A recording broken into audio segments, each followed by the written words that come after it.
some of them have lost their children due to cancer. Yeah, and now they're all trying to raise some money to help other families, but they're doing it in a way that is certainly catching a lot of attention. Jen, I know you've talked with a lot of these moms, and you have a story now. Yeah, it's September 1st, and September is the awareness month for childhood cancer. So this is the month to be talking about it.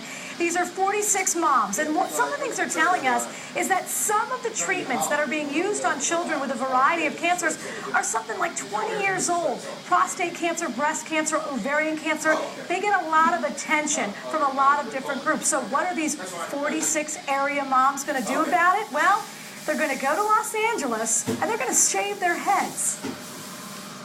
Because it's a statement, you know? Our kids, they didn't have a choice. So we have the choice, and we're gonna, that's a big deal to have 46 women all shaving their head bald. Because, as we all know, your hair is a big part of your personality, right? That's right. And that's what makes the St Baldricks Foundation so special. This has been a very successful fundraiser for them. They're the #1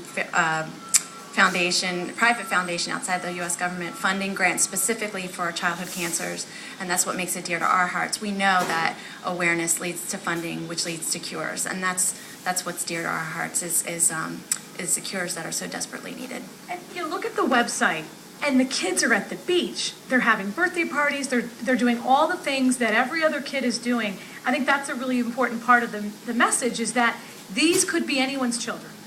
Of course they could at any time. The most important part of our journey was to make sure that my Nikki lived as normal as possible. In between the treatments and the hospital stays, it was still important for him to be a 4-year-old little boy and do all the normal things that other kids do. So we did the best we could with what we have. And your journey has been one of the longest. Yes, my son was diagnosed at 17 months old with medulloblastoma. That's cancer of the brain and the spine. He is now 18 and just graduated high school.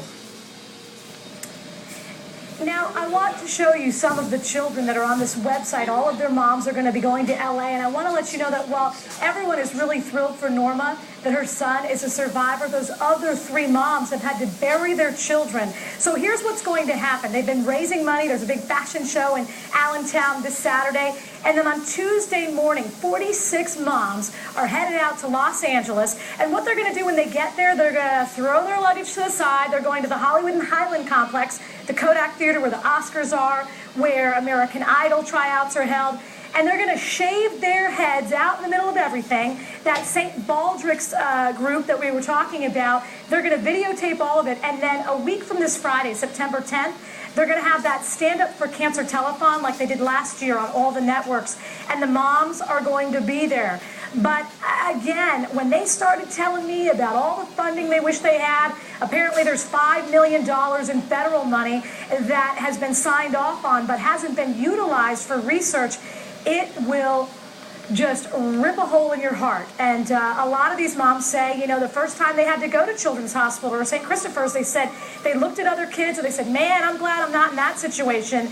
And then Chanel and Mike, within 24 hours, they too had children that were tied up to machines and just undergoing the most impossible things. And the last thing, in part of the piece, you saw those beads, okay? Right.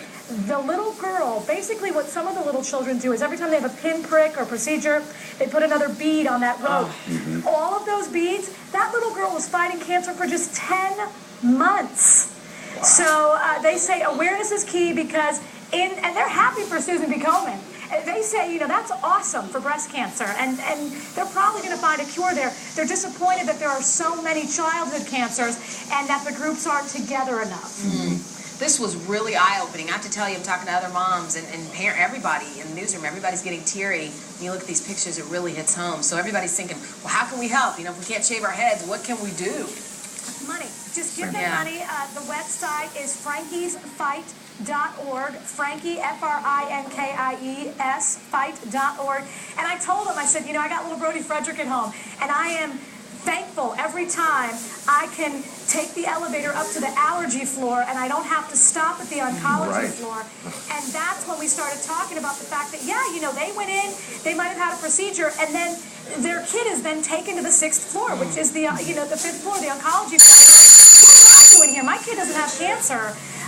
So they say it's a situation that and very few of them have family history, you know, because I said, hey, you know, we don't have that in our family. And one mom said, either did we.